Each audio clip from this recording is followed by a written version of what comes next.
السلام علیکم عزیز طلباء، آج ہم کہانی پڑھیں گے شیر کا گھر۔ اس کہانی کا اخلاقی سبق یہ ہے کہ حاضر دماغی بہترین حکمت عملی ہے۔ کیسے؟ یہ تو کہانی پڑھنے کے بعد ہی پتہ چلے گا۔ آئیے سٹارٹ لیتے ہیں۔ شیر پور کا گاؤں دریا سے ذرا ہٹ کر آباد تھا۔ گاؤں اور دریا کے درمیان سرسبز کھیت اور دریا کے پار ایک جنگل تھا، جس میں جنگل کا بادشاہ شیر بھی رہا کرتا تھا۔ اس کے علاوہ بھی کئی شیر اکثر اپنی اپنی کچار سے نکلتے اور دریا کے کنارے پر آ کر دھاڑا کرتے تھے۔ شیروں کی وجہ سے گاؤں کے لوگ دریا عبور کر کے جنگل میں جانے سے گھبراتے تھے۔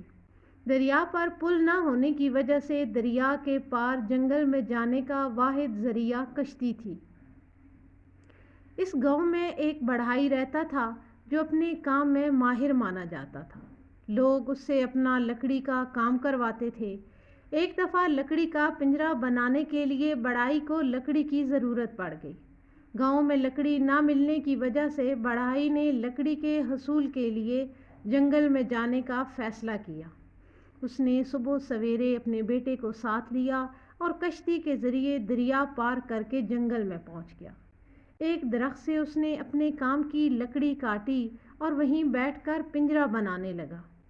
وہ اپنے کام میں مصروف تھا کہ ایک شیر آ گیا اور بولا، بڑے میاں کیا بناتے ہو؟ حاضر دماغی سے کام لیتے ہوئے بڑھائی نے جواب دیا، جنگل کے بادشاہ کا گھر بنا رہا ہوں۔ شیر اپنی تعریف سن کر اتراتے ہوئے بولا، اس چھوٹے سے پنجرے میں ہم کیسے سما سکتے ہیں؟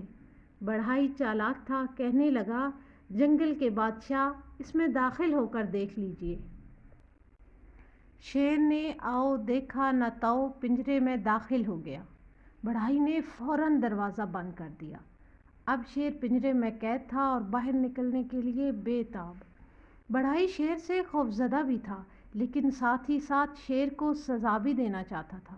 اس نے اپنے بیٹے سے کہا، لوٹے میں پانی کو خوب گرم کر کے لاؤ۔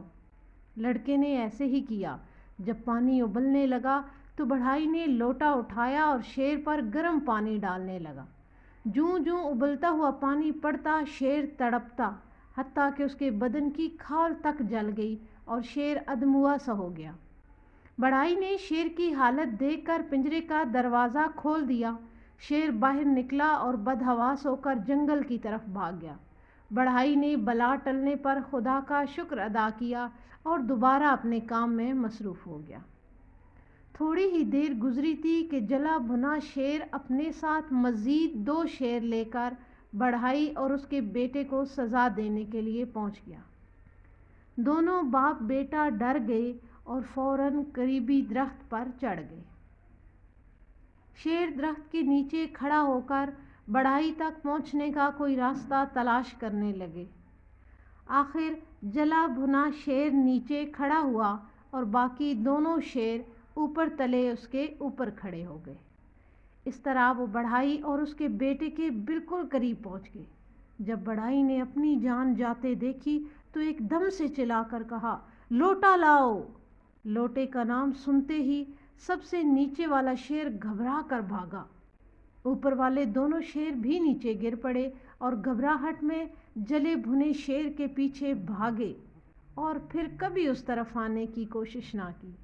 بڑھائی کی حاضر دماغی نے باپ بیٹے کو جنگل کے بادشاہ کے ہاتھوں مرنے سے بچا لیا۔ اخلاقی سبق، حاضر دماغی اور عقل مندی بہترین حکمت عملی ہے۔ اس طرح سے ہماری آج کی کہانی مکمل ہوئی۔ اگلے لیسن تک کے لیے اجازت دیجیے۔ اپنا ڈھیر سارا خیال رکھیے گا۔ اللہ حافظ۔